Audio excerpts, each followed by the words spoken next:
நாட்டில் 59 விழுக்காட்டு முதலாளிமார்கள் வரும் 2025ஆம் ஆண்டில் தொழிலாளர்களின் எண்ணிக்கையை அதிகரிக்க திட்டமிட்டுள்ளனர்.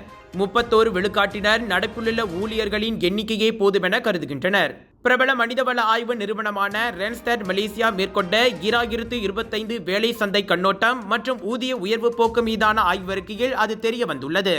தொழில்நுட்பத் துறையில் தான் வேலைக்கு ஆள் சேர்க்கும் நடவடிக்கைகள் விறுவிறுப்படையும் என 41 விழுக்காட்டு முதலாளிகள் எதிர்பார்க்கின்றனர். AI மற்றும் டிஜிட்டல் உருமாற்ற திட்டங்களுக்கு நிபுணத்துவம் வாய்ந்தவர்களை அதிகளவில் வேலைக்கு எடுக்க 26 விழுக்காட்டினர் திட்டமிட்டுள்ளனர்.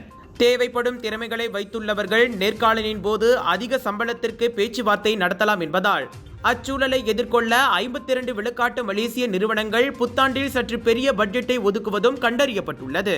இந்நாட்டில் தங்களின் செயல்பாட்டை விரிவாக்கம் செய்யவும் முதலீட்டத்தை அதிகரிக்கும் பல நிறுவனங்கள் முனைப்பு காட்டுகின்றன. இதனால் உயர்திறன் தேர்ச்சி பெற்ற தொழில்முறை வேலையாட்களுக்கு வரவேற்பு அதிகரித்துள்ளது.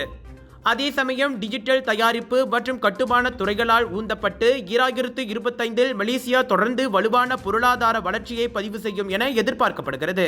அப்படி பொருளாதாரம் உயர்ந்தால் சிறப்பு திறன் தேர்ச்சி பெற்ற தொழிலாளர்களுக்கான தேவையும் இயல்பாகவே அதிகரிக்கும் என அந்த ஆய்வு கூறுகிறது.